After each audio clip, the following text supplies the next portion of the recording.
What's up, YouTube? It is your boy JB, and we are here today with the review for Power Book 2 Ghost Season 2, episode number 9, you guys. And the episode was titled A Fair Fight. Now, before we go ahead and just jump into this review, you guys, if you guys are watching this video or any other video on the channel, you guys, and are not subscribed, then I need you guys to do me a solid favor and stop taking me out on this date, having me pay for it at the end of it. Do me that favor by liking the video, you guys.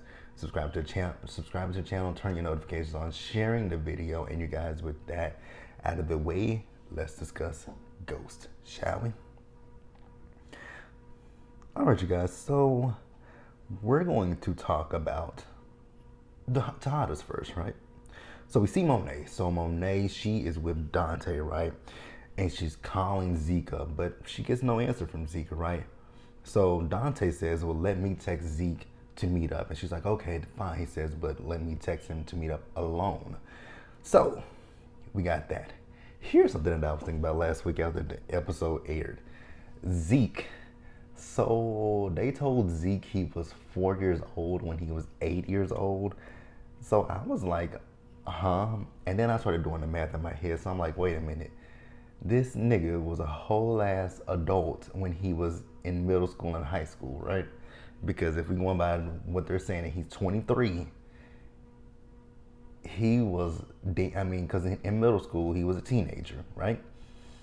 High school, full-on adults. So what the fuck? So did y'all tell this nigga that he was born during a leap year? Like his birthday comes only once every 4 years or something like that? Like what the fuck? But hey, it is what it is, right? So then we see Kane. So Kane is over there at Mecca's place. He's cleaning up, right? And Mecca, he's telling Mecca like, hey, Mecca, I'm about to dip out, right? And Mecca says, oh no, you're not going anywhere, right? Since we don't have number one, since we don't have, Chef anymore, you're gonna be number two. He says, nah, nigga, I gotta go. So Mecca choked that nigga up, said, hand on a cutting board. And he had a, was that a machete? A meat cleaver. That was a meat cleaver. He had that thing in his hand, and he said, hands. I was like, okay, he about to chop you up your hands. I'm like, this nigga knows you stole his drugs. So what he did was, he said, fingerprint. I was like, fingerprint? He asked for Kane's fingerprint because because Kane has been upgraded to number 2 at this point, right? So he says, you live here now, you're number 2. I would have been like, I don't want to be number 2. Can I be number 3? Number 4?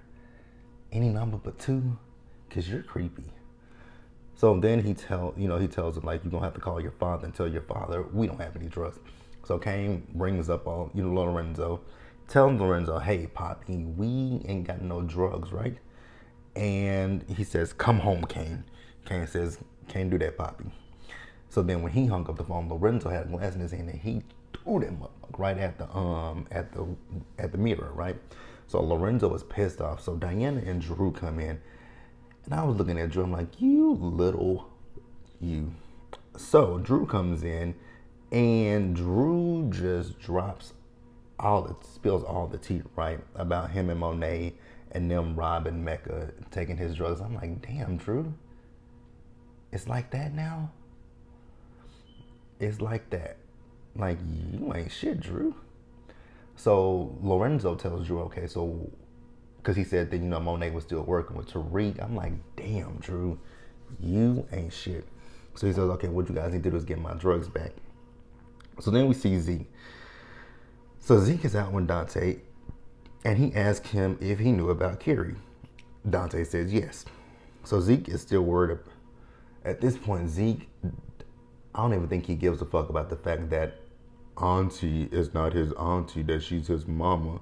Because this nigga is still talking about the goddamn draft. And I'm like, the draft, Zeke, your world was just, literally just pulled from under you.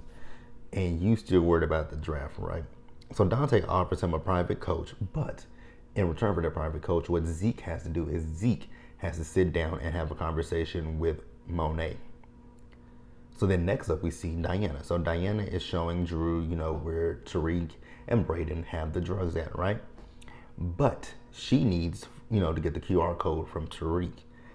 And, she's talking to Drew and she's like, that that whole, if you guys had told me what was going on, I would have never told Poppy. He says, yes, you would have. Just like what happened at dinner, you definitely would have did it because you don't mind, you mind everyone else's business, including yours. So, yeah.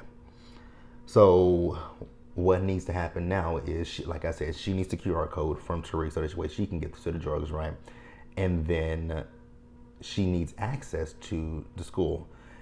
Now, access to the school involves Drew getting a key card from Everett. And we'll talk about that in a minute as well. So we see Monet. So Monet and Zeke, they're having a conversation, right? And she tells Zeke, like, hey, Zeke, so I got pregnant when I was 16 years old, right?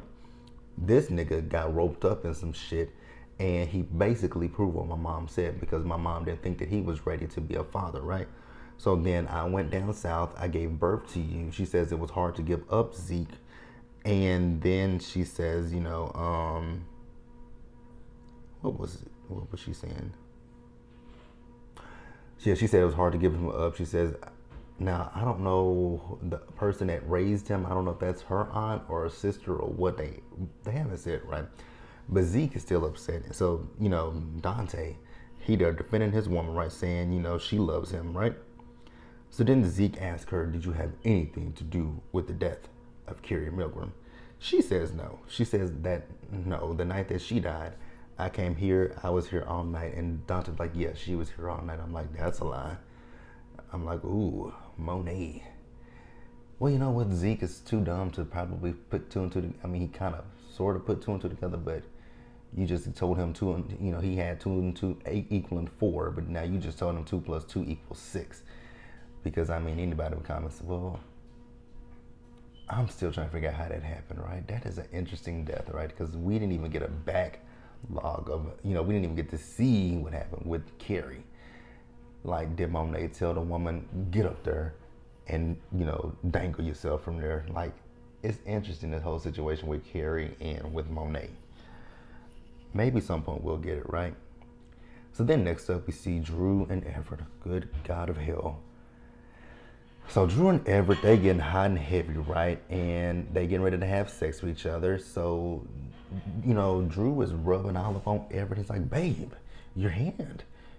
And, Drew, he created a distraction, right? So he went into the bathroom, he opened up Everett's wallet, and he took the key card out. And I'm thinking to myself, Drew, how you about to get that key card past Everett? Because you have on your drawers. And if you guys are about to have sex, you're going to have to pull them off.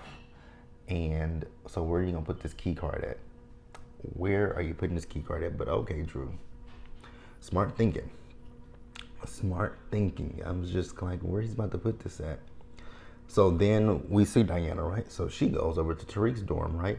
And she wants to talk, and she's just playing like, oh my God, I found out that Monet is cheating with Zeke's dad. That's right, Zeke's dad. So yeah, Zeke is not Monet's nephew. That's her son. And she is just playing this. She's just playing this card where she's crying to get some sympathy, get some kind of get some sympathy from Tariq, right? So then she asks him, "Do you have any water in here?" He says, "I think we drank up all of our water, right?" So then he says, "But there's some down." She says, "Can you get me some?" He says, "Yes." So when he leaves, she grabs his phone. She opens it with the video, which I was looking like, how did she do that? So she, like Snapchat, Instagram, like if you have a story, she took the phone and she put it up to his phone and it opened. I was like, really? You could do that? I really don't think you can, but hey, that was pretty cool, right? So then she, so she got the QR code. She took a picture of it, right? So then we see her and Drew. They're back at the spot, and they opened it and they got all the drugs out, right? So then let's move over to Zeke. So we see Zeke. So Zeke is doing a press conference, and while he's doing his press conference, everyone's phones ding, ding, ding, ding, ding, ding, ding, ding, ding, ding, they're dinging, right? And then someone asked him about his age. So he said, "So you've been lying about your age?" So then we see, Dante, Monet, and Mecca, they're at the park, right? So Monet believes that this is Lorenzo setting this up, right? Let me know who you guys think, because I saw some theories that people said they think that it's Lorenzo, and I saw some people say they think that it could be Dante himself. But the question I would say is, what would Dante have to gain? But it'll come back up later in the episode. It'll come back later. All right, you guys. So next up, we see Kane. So Kane is meeting up with Brayden, right? And I'll talk about this later when we get to it. So Kane is talking to Brayden because Kane wants Brayden to off Lauren. And like I said, I'll explain it to you guys in a little bit why Kane wants Lauren unlived. So then we see Monet. So she's talking to Dante saying that, basically Dante needs to kill Lorenzo because she believes that Lorenzo is the one that came after them. Now, did I mention that when they were on the basketball court that there were some guys that came by in the car and they started shooting at them? Well, if I didn't, I just did. So Monet says that, they need to take care of Lorenzo off him, right? Because she believes that Lorenzo is the one that came after them. She feels that he's the one that leaked Zeke's age and whatnot, right? So Dante says, well, they should fly away. Him, her, and Zeke should fly away get on a private jet and fly away somewhere and start a new life of their own, right? So then, Dante, we see him later. He tells Kane, hey, I'm out of the country for a while and you're here until I get back. And Kane was like, yeah, nigga, I gotta go. Can't stay here. So then Mecca comes back with the gun, pointed to Kane. He was like, nigga, I know that you're the one that stole my drugs. I let that shit fly, but the bag that you got, I need that bitch back. And Kane was like, I don't know what you're talking about. I don't have a bag. He says, okay, access denied. So you're trapped in here until I get back. I was like, ooh, she's naive, right? And then he turns on his tracker because he's able to track that bag. And we'll talk about that bag in a little bit, right? So then we see after Dante left that Kane called Monet. He says, hey, Ma, Mecca knows that I'm the one that stole the drugs. And she was like, and he let you live? He was like, weirdly enough, he has me trapped in this place until he gets back. So she was like, you know what? Send me a picture of that nigga, right? And he says, I think he's going to go after Tariq. She says, you need to warn Tariq. So then at the end of the episode, we see Monet. So she's back at, Mecca, aka Dante's crib, right? So she was like, I like the name Mecca. So then he was like, you know them? She was like, yeah, this is Dante. He says, Dante, Zeke's dad? She was like, yeah. She says, basically what he was doing is you were trying to create this master plan to where me and my family would need you. She says, okay, so here's the plan. I think it was Lorenzo who, out at Zeke's age, took that hit at us. And he says, so you and Kane were the ones that saw my drugs. She says, that had nothing to do with me. That was Lorenzo. So she wants him to take out Lorenzo. So she says, if you take out Lorenzo, my family and we will go with you wherever you want to go. I was like, oh, okay, cool. So we're going to move forward, you guys, and talk about Tariq, Tate, and the Lauren situation. All right, you guys, so the episode, it opened up, we see Tariq, he's in class, and Tate is writing on the board, right? So Tariq walked up to Tate, and when Tate turned around, it actually turned out to be Jabari. So then we see so many people show up. We see Jabari, we saw Ray Ray, we saw Proctor, we saw Carrie, we saw Raina, we saw Kanan, we saw Kanan, we saw, who else did we see? Goddamn Keisha. We saw Keisha, and the one person that they didn't show is Ghost. Ghost was reduced to a phone call that said dad. I was like, God damn. That was hilarious to me, you guys. The fact that they said that Ghost, that it just said dad, right? So all these people are people that he either killed or he had something to do with their death, right? So then he wakes up, right? And he wakes up to a phone call from Davis. So Davis is calling him, asking him, what the fuck does Rashad Tate know about you? He says, nothing. He says, well, Jenny is calling Tate to the stand. So then we see Tate as he's talking to his brother Kamal, right? So Kamal is telling Tate that what they're trying to do is rehabilitate Carrie after Davis annihilated her on that stand, right? So Jamal then mentioned to Tate that, he says, I told Jenny, that you knew Tariq and his dad, right? And, the thing is, Davis didn't want Carrie's suicide mentioned on the stand, right? So Kamal then tells Tate that he has a witness, and this witness, she keeps changing her story, right? So it goes from, and this witness was a witness to Jabari's murder, right? So this witness is saying that she saw one person, then she's saying she saw two people. So he doesn't feel that she's a credible witness. But then Tate says, you know what? Use that shit to your discretion, right? Okay, so then we see Tariq, he's actually in class, right? And Tate is there, right? So Tate is like, they're talking about the fact that Jenny wants Tate to take the stand, right? So Tate is like, you know what, little nigga, I'm tired of you in this game. You were supposed to give me some shit. Where is the shit that I need? Like, give that shit to me pronto. Ooh, I just thought about something, and we'll talk about it in just a little bit. So yeah, he says, give me, so Tariq was like, okay, you want it? I got you. You guys know what he's talking about. He wants that photo of Braden's dad as well as Sweeney. So then we see Tariq and Tate. So they're meeting in the bathroom, right?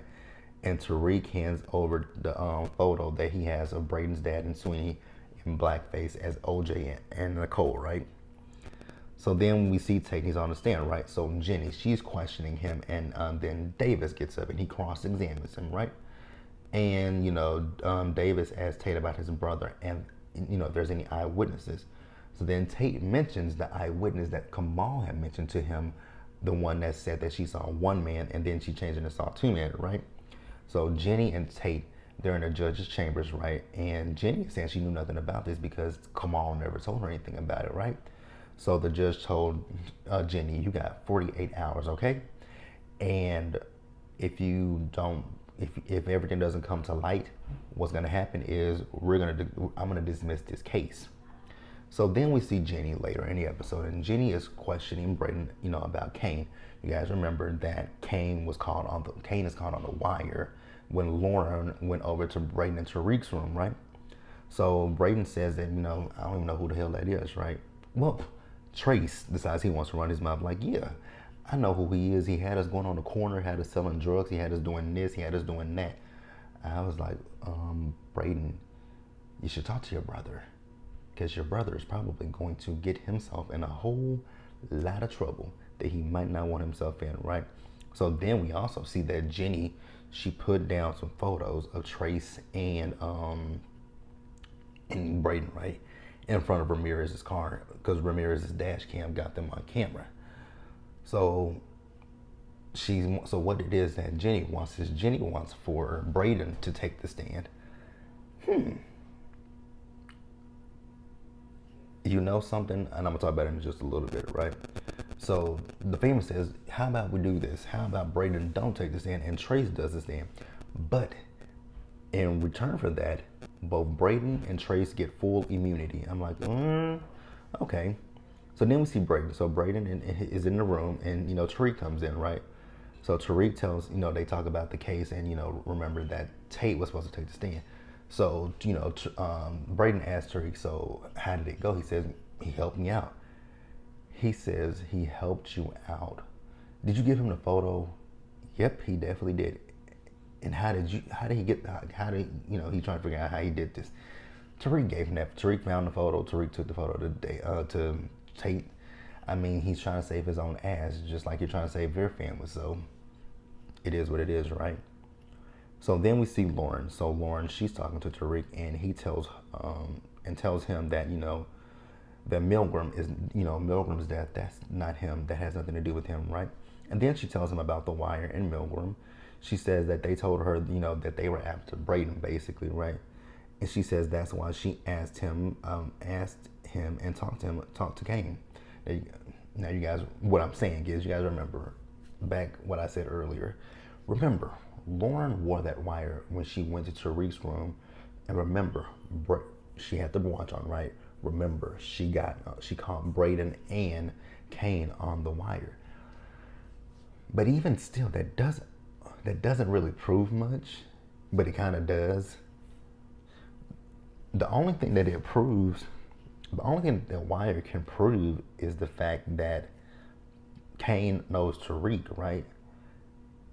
Because it doesn't prove that Kane murdered anyone. It doesn't really prove that. All it can do for Jenny is just get a drug dealer off the streets. That's all it can do, because it traces back to Trace and to Braden. But again, like I said, it doesn't necessarily help with this murder investigation. So I don't understand that. That's what I'm kind of confused about. It doesn't help with the murder investigation. So I'm slightly kind of confused about that situation, just a little bit. So when Tariq realizes that she caught Braden and Kane on the wire, he tells her to go to her parents' house. Like, he needs to get her out of the country. He needs to get her away because Kane is going to try to silence her. But like I said, I'm just running this in my brain, you guys, and I'm just thinking. So the situation with Kane, like I said, The Wire doesn't. Well, actually, it kind of does when you think about it, because it shows who all had access to Tariq's room. Got it. So it kind of can implicate Kane when I just thought about it, because what they can say is, let's say with Jabari, that Tariq,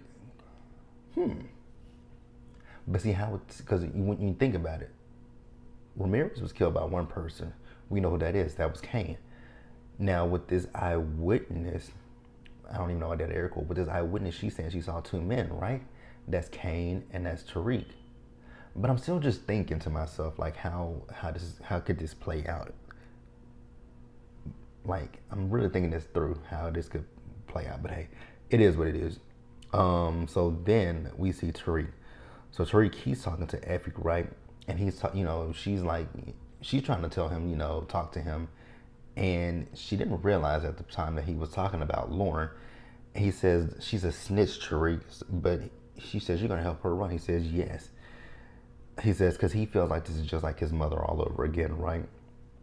And she has to run because of him. So he tells her that she got Kane and Braden on the wire. So then he got a text message from someone, wanting to meet up. And then, when he left, we saw Braden, and not Braden, but we saw Effie. So Effie was talking to Kane, and she told Kane, like, hey, Tariq's girlfriend, the little light-skinned girl, so yeah, she went Braden on a wire. He's like, she did. And that was the conversation that Braden and Kane had later in the episode that I talked about earlier, where Kane wanted Braden to unlive Lauren, right? But he's having a conflict of interest. So then we see Tate. So Tate is having dinner with Braden's dad, right? And then he hands over the photo of, Braden's dad and Sweeney in blackface. So then we see Jenny. So Jenny, she's talking to Braden, right? So you guys remember I told you a few minutes ago that Jenny, they're going to have Trace take the stand, right? But, Jenny is like, the easiest way that you can protect Trace from that bullet that Kane has for him is to give him up, so that way I can arrest him before Trace even takes the stand. So now Braden is faced with a lot of, dilemmas, right? What does he do? Does he unlive his best friend's girl, right? Does he rat out, Kane? Like, what does he do? So Braden, like I said, he's wrestled with a lot of things that he has to figure out. So let's see where we are now. So then we see Braden and Effie, right? So they meet up and they're talking, right? So Braden, in not so many words, he's telling Effie what's going on with him. And Effie was like, with this lifestyle, you chose this lifestyle. Like, it didn't choose you. But with me and where I grew up at, like, this lifestyle, you don't choose a lifestyle, the lifestyle choose you. And she tells him, like, since you chose this lifestyle, you know what you got to do. So man up and get it done. And in this moment, now that I'm thinking back on this moment with Braden and Effie, I wonder if Braden and Effie set up a plan, because we're going to talk about it in a little bit. Like, I'm wondering, my mind is starting to, think things through. Like, did they set some stuff up, right? Because let's go back and just revisit what we talked about earlier, right, you guys? So remember, I told you Tariq gave Tate that photo of Braden's father and Sweeney, right? You guys remember that Braden begged Tariq not to do that, because he was trying to protect his family, right? So that's a bit of a betrayal, right? So you betrayed me. So, and remember, Braden is wrestled with the thought of, do I take out Lauren or do I let Lauren live, right? So if he takes Lauren out, that is repaying Tariq for his betrayal, right? Like, you did something to my family and people that I love, so let me return the favor by doing something to someone that you love, right? It makes sense in their world, not my world. So then we see Tariq. You guys remember that I told you that Monet told Kane to warn Tariq that Dante would be coming after him, right? So Tariq got the text message from Kane, right? So then he starts going through the duffel bag, right? So he pulls out the tracker. He throws the tracker, right? So then he has this manila envelope, right? He opens that envelope and then he pulls out these passports. It's a passport for Kane. It's a passport for Drew. It's a passport for Monet, right? So he puts that down and then he finds this file, and this file is from the U.S. Attorney's Office, and I'm like, ooh, what is this that we have here? So he takes a picture of it and he sends it off, right? So then we see Tariq, right? So he calls Braden up and he asks Braden, like, hey, Braden, so Lauren is, such and such, right? Can you go pick her up? And at the same time, Braden is already outside of the place where Lauren is. So I was like, did he follow Tariq and Lauren? Like, how did he know where she was, right? So then after that, Davis called Tariq up to let him know about, who Dante Spears is, right? So Dante Spears is a government informant, right? So basically the nigga is nothing but a snitch, right? So Tariq, he's telling Tariq, everything, running down who he snitched on, right? So Tariq goes back to his room, and who's in his room? None other than Dante, right? So Dante, he knows a lot, right? He knows who Ghost is. He knows who his Uncle Tommy is. He even knows the fact that Tariq unlived his dad. Now that part, how does he know that? But he knows it, right? Nonetheless, he knows that Tariq unlived Ghost, right? So then he's talking about the fact that, Lobos, he ratted Lobos out, right? But before Lobos could come and take him out, Ghost had took him out, right? So he says, when you see your dad in hell, tell that nigga I said thank you, basically. I was like, ooh. But after that, actually before that, so, Tariq says, I know who you are. You a snitch, right? So then he says, what the fuck do you want? And Tariq says, I want $2 million in the offshore's account. I'm like, is that $2 million for Lauren? Because I don't know if Lauren's going to ever use that $2 million. Just saying. I'm not sure if Lauren will ever be able to use that $2 million, but we shall see. So then we move over, and this ain't the end of the episode, but this is the end of the review for me. So we see Braden, right? So you guys remember that Braden, he was riding around. He had Lauren in the car with him, right? So she wakes up and she's like, Braden, where are we? He says, oh, I got to pull over and do something I got to pull over real quick. So then they pull to this wooded area. She's like, you have to pull over here. So Braden gets out of the car, opens up the trunk, and then he opens up her door, has a gun on her. He tells her to get out the car, right? So she gets out the car. She's like, Braden, you don't have to do this. Like, I won't tell on you guys. Like, I promise you guys, I won't tell on you. So then Braden went to the trunk, right? Braden got a bag out of the trunk. He handed her some money. He says, that's all I can get my hands on at this time, right? So he tells Lauren, like, hey, Lauren, what you got to do right now is you got to completely get off the grid. Like, no credit cards, no calling your mom and dad, no this, no that. I'm like, damn, what the fuck kind of life is that? Where you can't call your parents. I mean, she's a 20-something-year-old girl, right? So she can't contact her parents? Hell to the nah. Well, she can't contact her parents until either Kane is in jail or he's dead. Oof. But in this lifestyle, shit, that could happen in a drop of a dime, unfortunately, right? So then we see another car pull up, right? And Effie gets out of the car. And, she's begging and pleading with Effie, like, hey, Effie, I'm not going to do anything. Like, you guys can trust me. I'm not going to rat you guys out, right? So Effie tells her to move. So she moves, right? And she says, get in the car. And she's begging and pleading with Effie. Effie says, get in the fucking car, right? So then Effie pops, knocks her out. I'm like, ooh, shit, girl.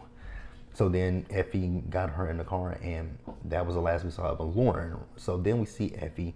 Effie is back in Tariq's room, and you look at Effie, and Effie, she's down. I'm like, ooh, did Effie do what I think she did? Now I know people probably think that Lauren is dead, right? But let me tell you guys a little, because I watch soap operas, right? And they always say the one thing when it comes to a character death, right? in any kind of show, right? And when it comes to a death on a show, right? If you see a body, that means that yes, that person is dead, right? But if you don't see a body, that means that leaves it open for the writers to do whatever they want to do with the storyline, right? So we didn't see so at this point we don't have a body, so we don't necessarily know if Effie did take out Lauren. So it's up in the air at this point. So Lauren very much could still be alive at this point. We just don't know, right? So yeah, next week is the finale, and then we will get Power Book 4 Force on the same day, right? So next Sunday is gonna be jam-packed with two episodes of Power, the season finale of Ghost, and the series premiere of Force, you guys. So yeah, let me know what you guys thought in the comment section below. So actually, I want to talk about something else real quick before I dip out for the day, you guys, and upload this video for you guys.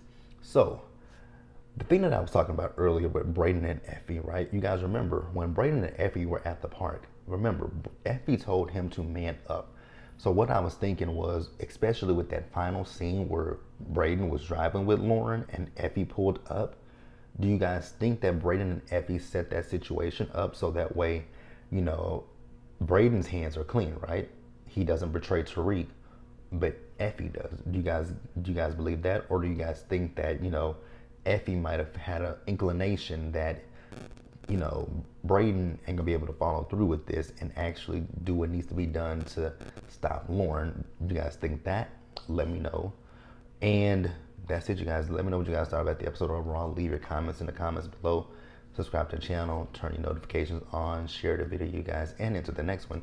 Stay safe out there. Take care of yourselves. Remember to wash your hands, wear a mask, you guys, socially distance, be blessed, and I'll catch you guys in the next one. Bye, guys.